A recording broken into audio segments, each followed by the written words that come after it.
MegaPodTastic. Good morning, MegaPodlings. Krazy Joe here. We are 2 episodes in to Star Trek Picard. We have seen 2 episodes, and we have a 3rd episode coming this coming Thursday. So I have had some of you ask me, what do I think of Picard? Am I going to be reviewing every episode? I hadn't planned on reviewing every episode. It's not really what I do. I don't usually review individual episodes of TV shows. It's never really been my thing. Maybe we'll do that if that's what you guys want me to do. But I thought I'd give a quick reaction to the first 2 episodes of Picard. I think the show is very promising. I think the first 2 episodes have been excellent. Now, the thing about serialized storytelling, and don't get me wrong, I prefer serialized storytelling. I believe serialized storytelling is a better way to tell a story than episodic television. So I do prefer serialized TV.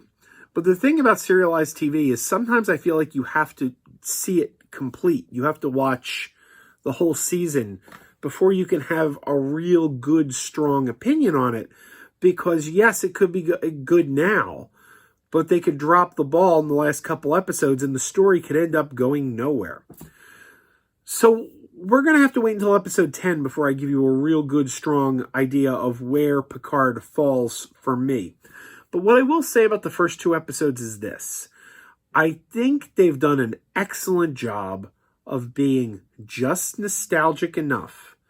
That opening scene, the opening scene of the pilot episode, where we hear Blue Skies, which, how did we leave Picard and Data 20 years ago? Or almost 20 years ago, 18 years ago, I guess. Star Trek Nemesis ended with Data sang Blue Skies at Troy and Riker's wedding, and we ended that movie with B4, Data's brother, singing Blue Skies.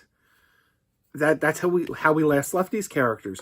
So we open on that song, we see the Enterprise D, we pan in, we go into 10 forward, and there's Data and Picard playing chess. Or not chess, excuse me, poker. Data and Picard playing poker. So, how did the series end? How did Star Trek The Next Generation end? Picard joining the poker game. So in that first scene, we've already had a throwback to the last time we saw Picard and Data. Well, it was actually B4. But the last time we saw Picard and B4 in Star Trek Nemesis with the song Blue Skies.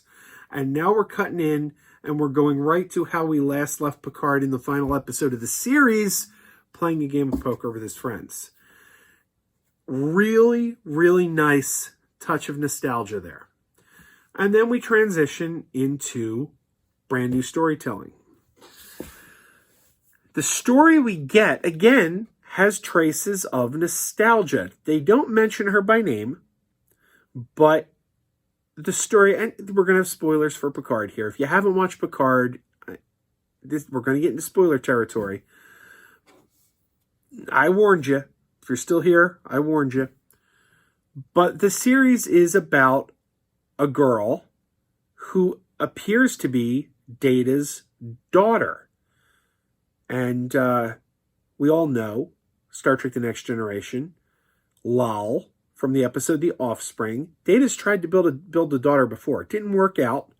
Picard even says he always wanted a daughter. So we get a reference to Lal. And here's Data once again with a daughter. Now this daughter, it appears, was not built by Data. And it couldn't have been built by Data. Data's been dead for 20 years at this point in the timeline. But by Bruce Maddox, the character we all remember from the episode Measure of a Man. He was the character who would take Data apart. They had a trial to decide if Data had rights. So, again, just the right amount of nostalgia. But the show has a tone and a feel all its own that's very different from Next Generation.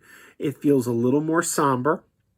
It's a show about aging. It's a show about finding your place in the world, in a world that's changed a little. When we meet Jean-Luc Picard, he's not the same Jean-Luc we knew. He's not the fearless captain who does everything right, and he's a bitter old man. He's an old man who is bored with his life, who's in a place in his life where he didn't really choose. He left Starfleet on a moral principle, which, no surprise, that's Picard. We've seen that before. Look, Star Trek Insurrection. If Picard felt Starfleet was doing the wrong thing, he never had a problem telling them. He never had a problem doing his own thing. We saw it in Star Trek Insurrection most recently. So this is very much in character with Jean-Luc Picard, but we see the effect it's had on him because he's not living the life he wanted to live. Robert Meyer Burnett, who I have a great admiration for. I've met the guy, nice guy, really nice guy. He said on his channel, which is called the Burnett Work, that he thought Picard on the Vineyard was not very creative because that's not where Picard belongs. And how much more interesting would it have been if we saw Picard on an archaeological dig or something like that? I get where he's coming from, but I think the thing he is missing is the fact that this is not where Picard belongs is the point. That's the point. Picard settled into a life that he is not fulfilled with. He was never meant to be the guy who stays on the chateau making wine. That was not his destiny. It's not where he belongs. So that's where he is. He's not happy there. So this new mission he finds himself on, trying to save Data's daughter, this is the thing that kind of reawakens him and makes him say, I have something I have to do. I have to do this for my friend. My friend whose death I have been mourning for 20 years. So we have a Picard who is very different than we knew before, but being driven back into the man we knew. I think it's going to be a work in progress. I think we'll see the old Picard again. I think he'll become that guy again, but it's going to take time to get there. It's a journey. He has to find himself. That's the thing. He has to find himself again. I like it. I like it a lot.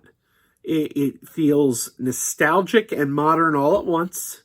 It feels like a perfect successor to Discovery with the sensibilities of today's Star Trek, what Star Trek today looks like and feels like, but also a perfect sequel to The Next Generation. And I know the producer said it's not a sequel to The Next Generation. Well, bunk, it's a sequel to The Next Generation.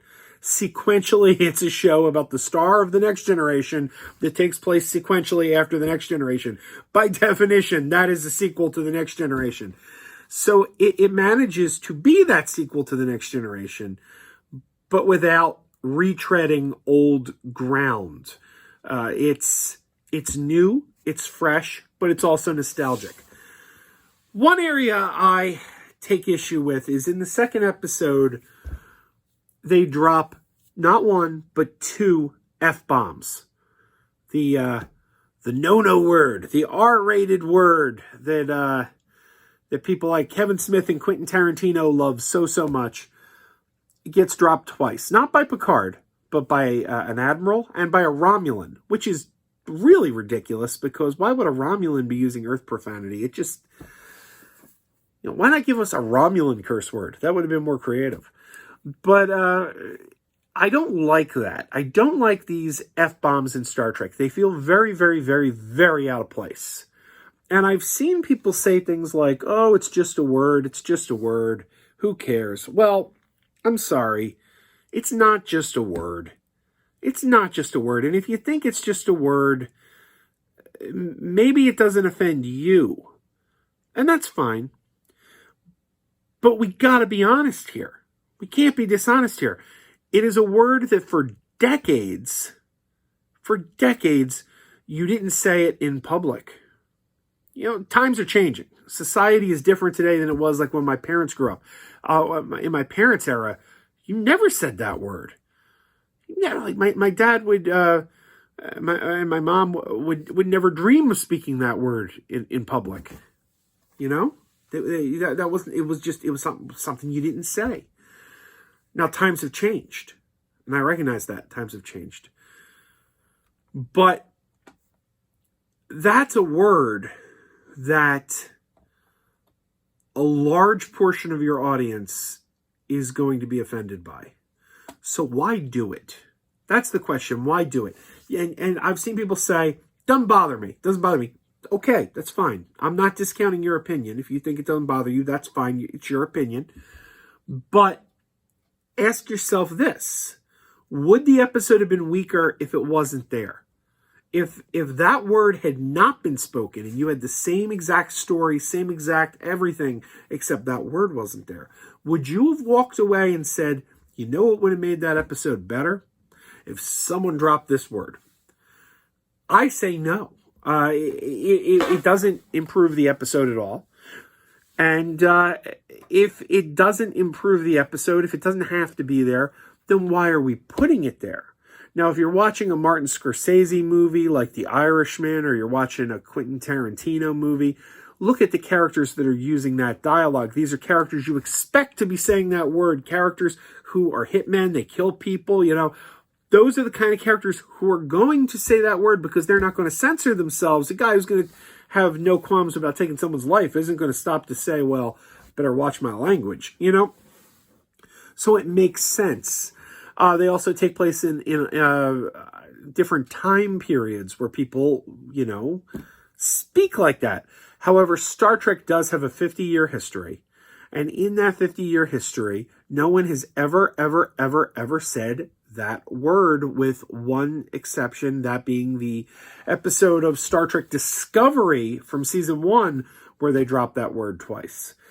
And it felt out of place on Discovery, too.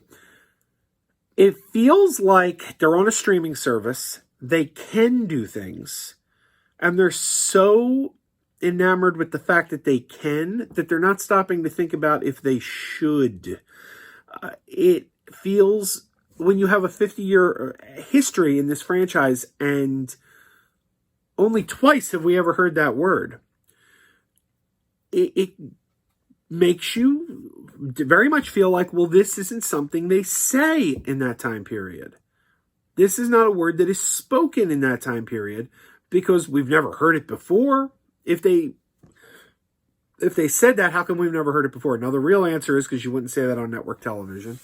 I get that. But it just makes it feel out of place. It feels very, very out of place, especially for a show that has always had a reputation of being a family show, a show for families, a show for role models. That's what Star Trek has always been built up as. Now, these shows do want to be a little bit more mature, a little bit darker. Okay, I get that. But hearing that word dropped on Star Trek just feels out of place. It doesn't feel like Star Trek. And I've heard people say, oh my God, I can't believe people are complaining. It's just a word. I've heard a lot of people say that. But that's not really true. It's not just a word.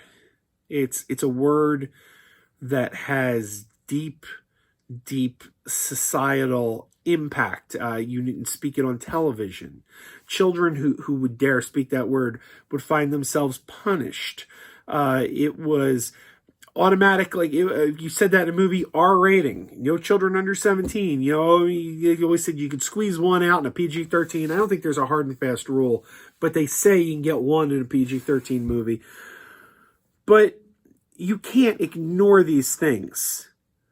If you're not offended by it, and I'm not offended by it, again, the venue is everything. The word doesn't bother me. It doesn't offend me.